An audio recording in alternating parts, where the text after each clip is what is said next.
Olá, seja bem-vindo a mais um vídeo do canal Algebrista. Meu nome é Antônio Lacerda e este vídeo é o primeiro de um mini curso que eu apresentarei sobre isogenias. Este é o primeiro vídeo do canal que eu vou apresentar com a moldura preta, que eu estabeleci um padrão. Segundo o padrão, eu utilizarei as molduras pretas para vídeos de assuntos avançados, e isogenias é um assunto bem avançado. Essa primeira aula será apenas uma apresentação, uma introdução ao assunto, uma motivação também. Então vamos lá. O público-alvo que eu imaginei para esse mini curso são pessoas interessadas em um conhecimento superficial de isogenias e que sejam leigas ou quase leigas na área de segurança da informação. Ou seja, estão incluídos alunos de curso de exatas, professores também dos cursos de exatas e outros profissionais de áreas correlatas. A abordagem que eu vou utilizar é uma metáfora com o mergulho. Então nós vamos começar da margem e nós vamos até a profundidade dos 40 metros. Eu não sou especialista em mergulho, não tenho treinamento nenhum, mas eu acho bonito essa prática. O que eu quero dizer com isso é que nós não vamos mergulhar fundo no assunto, nós vamos ficar ali nessa área superficial, mas com certo conhecimento do assunto. Eu vou imaginar que a pessoa é leiga ou quase leiga na área de segurança da informação, então vou começar com o conceito de criptologia. Criptologia ou criptografia? As pessoas têm essa dúvida, mas é muito simples de distinguir. Criptologia é a ciência e a criptografia é uma técnica dentro da criptologia. Fazendo uma analogia bem simples com a culinária, cozimento é uma técnica dentro da culinária.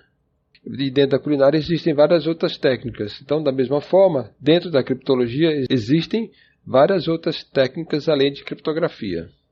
E para mostrar bem essa diferença, eu trouxe aqui uma imagem do Museu Criptológico Nacional. Lá nos Estados Unidos é possível ver, então, o uso correto da palavra criptologia, aplicada aqui no nome do museu.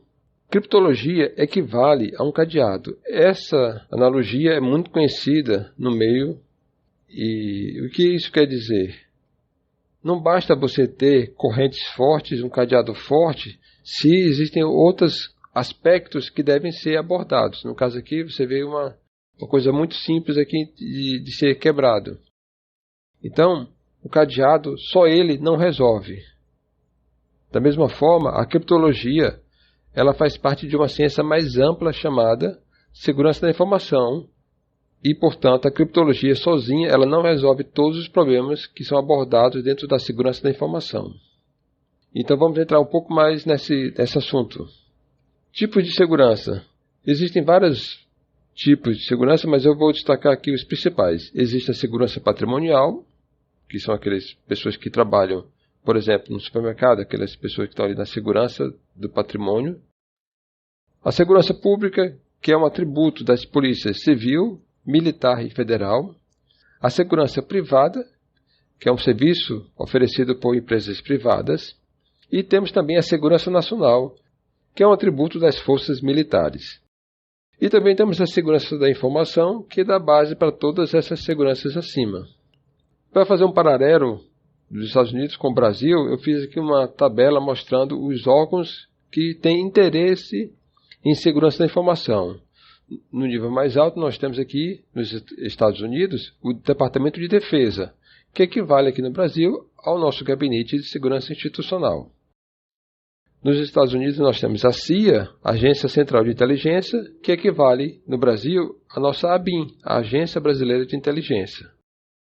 Nos Estados Unidos, nós temos o FBI, que é o Bureau Federal de Investigação, que equivale à nossa Polícia Federal. Lá nos Estados Unidos nós temos a NSA, que é a Agência de Segurança Nacional, que equivale aqui ao CEPESC. No caso do Brasil, o CEPESC é um órgão subordinado à ABIN. Nós temos o NIST, que é o Instituto Nacional de Padrões e Tecnologia, que equivale aqui no Brasil ao nosso INMETRO, Instituto Nacional de Metrologia, Qualidade e Tecnologia. Todos esses órgãos têm algum nível de interesse em segurança da informação. Pois bem, para prover a segurança, são necessárias ferramentas tanto materiais como imateriais. Para essas seguranças patrimonial, pública, privada e nacional, As ferramentas materiais são, por exemplo, armamentos. E as ferramentas imateriais, por exemplo, técnicas de luta. São apenas exemplos, ok? Agora, como defender uma coisa imaterial, como a informação? Então, são necessárias também ferramentas materiais e imateriais. No caso de ferramentas materiais, nós podemos citar os computadores, e nas ferramentas imateriais, podemos citar matemática e computação. Portanto, para conhecer bem a área de segurança da informação, é necessário um certo conhecimento mais aprofundado de matemática, especialmente aritmética e álgebra, computação e noções de lógica. Vamos ver agora um primeiro princípio da criptologia. Um princípio muito simples de entender, que diz o seguinte: qualquer pessoa é capaz de fazer um sistema de segurança que ela mesma não seja capaz de quebrar. O difícil é fazer um sistema de segurança que os outros não conseguem quebrar. Basicamente, esse princípio diz que para não tentar fazer as coisas sozinho. Eu, por exemplo, eu não conseguiria fazer um sistema de segurança que os outros não conseguem quebrar. Quem consegue fazer isso são pessoas que estão lá no cume da área. Vamos ver agora noções bem básicas também sobre criptologia. Alguns procedimentos são fáceis de fazer e fáceis de desfazer.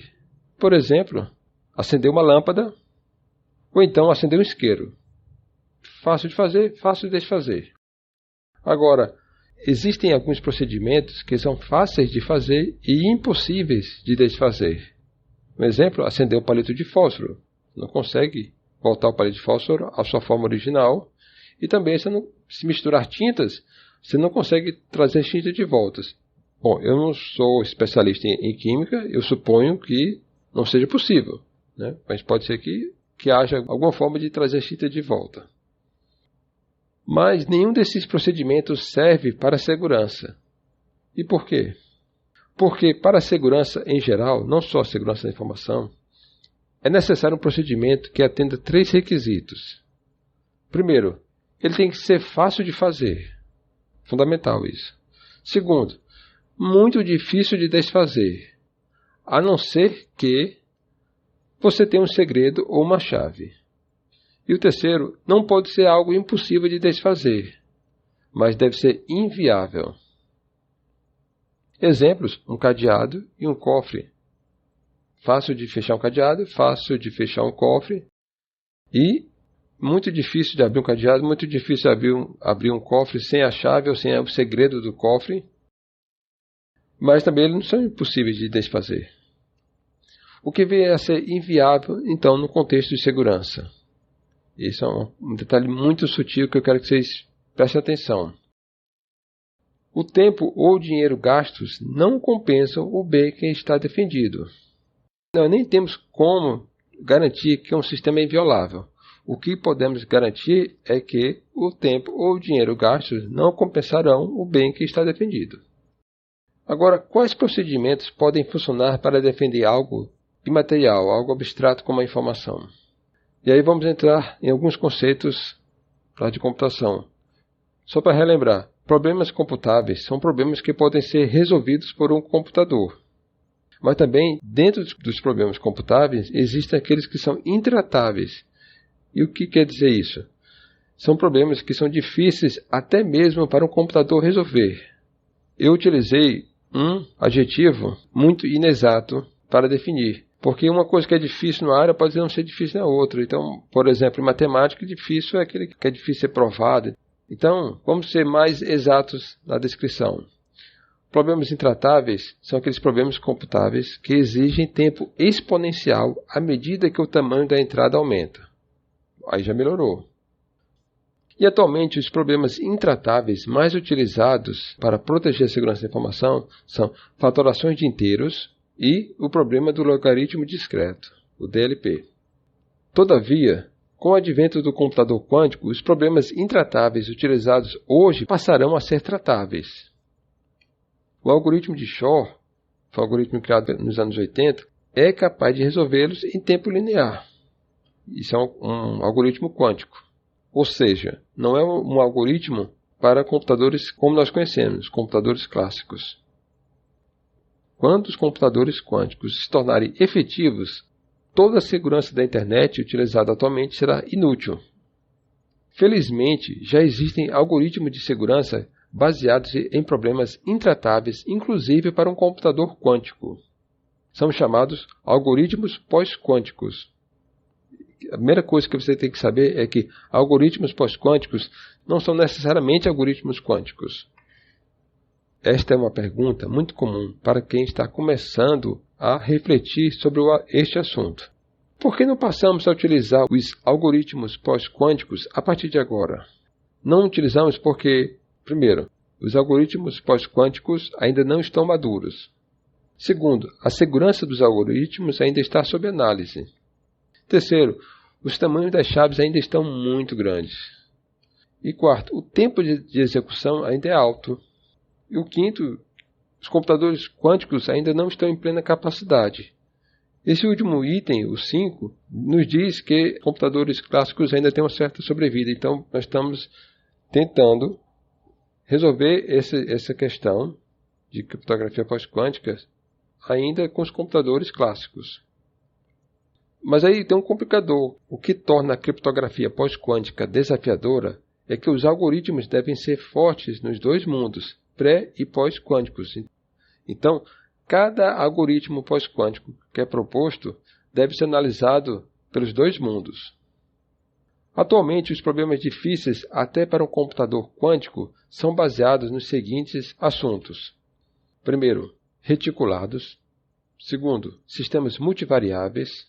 Terceiro, hashes criptográficos. Quarto, detecção de erros. Quinto, isogenias. E eu destaco aqui as isogenias, que é o assunto desse mini curso. A vantagem das isogenias é que o tamanho das chaves é muito menor do que o dos outros. Mas a desvantagem delas é que a complexidade é muito maior. E não só isso, o próprio estudo dessa área também é muito mais complexo. Mas aí vem uma coisa interessante. Foi feito um experimento em 2019 desses dois pesquisadores, junto com os laboratórios do Google, e eles fizeram um experimento chamado experimento TLS pós-quânticos, onde eles implementaram algoritmos pós-quânticos e instalaram lá no protocolo TLS e fizeram alguns testes de desempenho dos algoritmos. E eles deram o nome do teste de o avestruz versus o peru. É muito interessante e você vai entender por que esse nome tem tudo a ver. Na verdade, o avestruz representa os reticulados e o peru representa as isogenias. O avestruz ele é grande e rápido, ou seja, os reticulados eles produzem chaves muito grandes, mas eles são extremamente rápidos. Já o peru, que são as isogenias, é um algoritmo de chaves pequenas, mas ele é muito lento. Então, foi feita a comparação e houve uma surpresa nesse experimento. Aqui é uma frase que eu tirei exatamente lá da conclusão do experimento. Nós achávamos, diz aí os pesquisadores, que o avestruz superaria o peru na maioria das conexões do experimento, indicando que algoritmos rápidos com chaves grandes poderiam ser mais adequados para o protocolo TLS que algoritmos lentos com chaves pequenas. No entanto, nós observamos justamente o oposto, que o peru, no caso as isogenias, ultrapassavam o avestruz para conexões mais lentas em alguns dispositivos, incluindo computadores Windows e dispositivos móveis com Android. Uma possível explicação para esse fato é a fragmentação de pacotes e a perda de pacotes. Pois bem, chegamos ao fim dessa aula.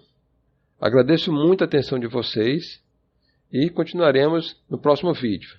Tchau!